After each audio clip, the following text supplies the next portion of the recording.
Well, my relative just said, this is horrible. We need to find his house and burn it down. Again, was it really scientific to think that life could just make? This is not science. This is not engineering. This is just two different religions.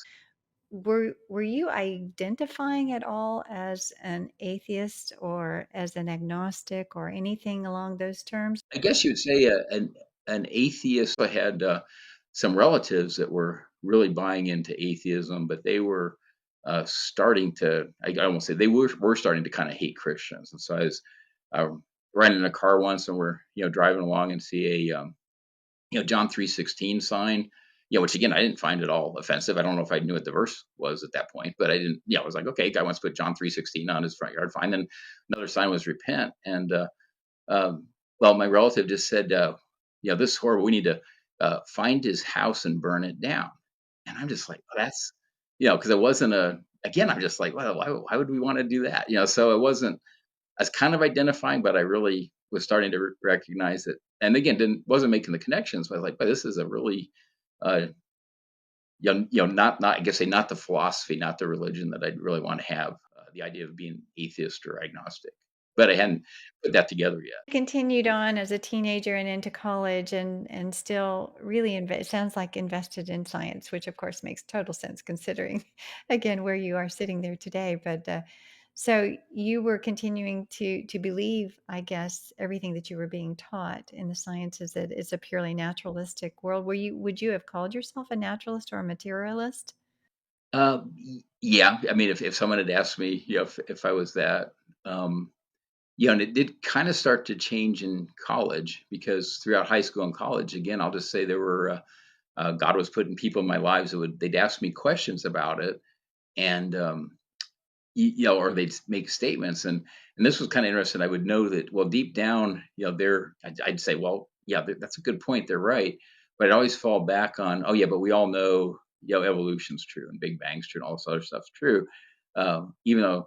And so then I started getting to the point. Well, okay, that's a good question, and I can't really answer it, but again, someone can answer it. I know someone can answer it. Had yeah, a lot of them. I guess a lot of it would have gone back to life. And then just the idea of the universe making itself, just kind of at a top level, kind of a different version of the one that I sometimes ask people now. Again, is it really scientific to think that life could just make itself? Because God's given us the creativity, the intelligence to make laptops and cars and airplanes.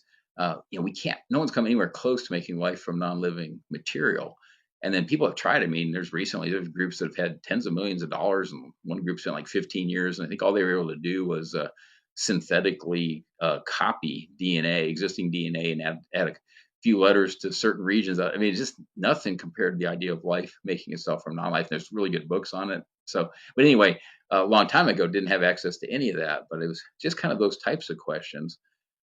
One person in particular, he was my college roommate, and he would um, so we would talk like we'd get home from class, and I just thought we were just kind of unwinding. But sometimes we'd talk for like an hour about, and he was talking about the Bible, talking about God, and I was just doing it to relax. And so one night he'd asked me, we just been talking about various questions, and then he showed me this paragraph, and it was written by a philosophy professor at another university. So it wasn't our university, but it's basically a paragraph. And you read the paragraph, and it was a profession, basically, as a profession of faith and evolution. Talked about the Big Bang, talked about life. Stars forming, galaxies forming, planets forming, life forming. But what the philosophy professor was saying was that um, basically anybody that got a technical degree from his university would need to sign that paragraph. So in other words, if you did not sign that paragraph, you would not be allowed to get a science or an engineering degree. And so I look at the paragraph, and I have my same mindset. Oh yeah, we all know that's true. Of course we'd sign it. Well, then it dawned on me that my roommate, um, he wouldn't sign it. Okay. And then it also turned out, the Bible tells us whatever you do, work at it with all your heart. Well, he was doing that. So he was the top mechanical engineering student. This guy was on the thermodynamics wall of fame. Okay. And he was. So for mechanical engineering, I mean, that's like huge. And so but anyway, so really, really smart. And it just dawned on me that a philosophy professor was, if we'd been going to that school, was trying to keep him from being allowed to have a technical degree. And so that's actually what what kind of really clicked when you really kind of started looking at things, and then you start looking at it more. And so I'd go over to, like, the biology department, ask them same kind of questions: where did life come from? How do mutations and natural selection, how can that really be making new things?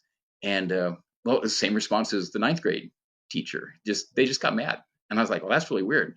Yeah, I'm just asking these very basic questions, and instead of even just even being willing to say, well, we don't know yet, or that's what we're investigating. So they kind of just get mad. So again, then it really started to click. Well, hey, this is not science. This is not engineering. This is just two different religions. You've got atheism, you got Christianity, and of course, there's dozens of other religions out there too. But at least it kind of lumped to me, at least, it lumped atheism in with a lot of the other just religions that people put their faith in.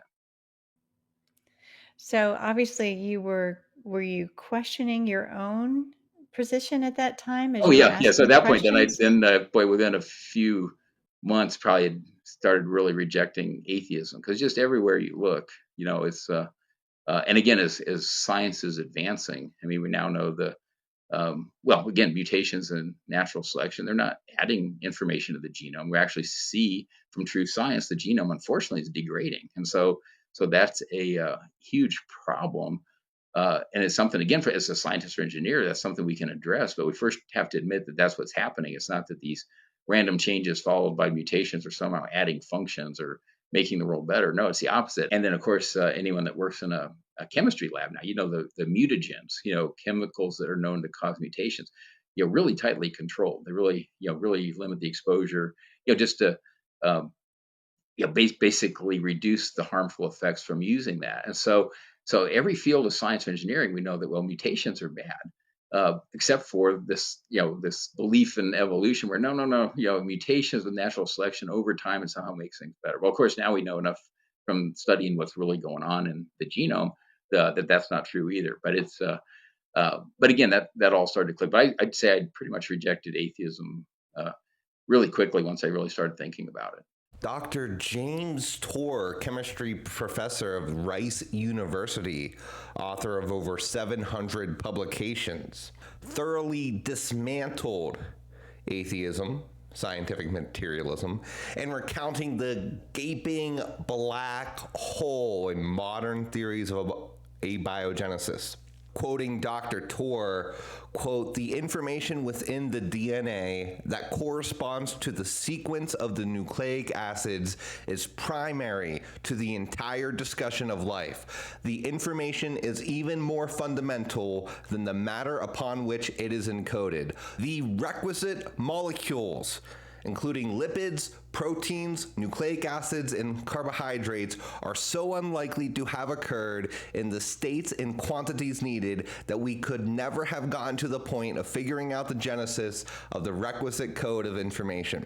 The code is analogous to the difference between the Library of Congress and a big box of alphabetic letters. The library has a huge amount of embedded information, while the random box of letters has little. So origin of first life is the nail holding the coffin closed on the emergence of biological evolution. Without that first cell, which requires the 4 molecule types plus information, all proposals regarding biological evolution are without the base of life. For a deeper dive on this topic, I'd highly recommend Dr. James Torr's YouTube channel. And for the complete interview source of this video, please visit the video linked in the pinned comment and description from Ex-Skeptic. Christ is King, every knee will bow. Absolutely.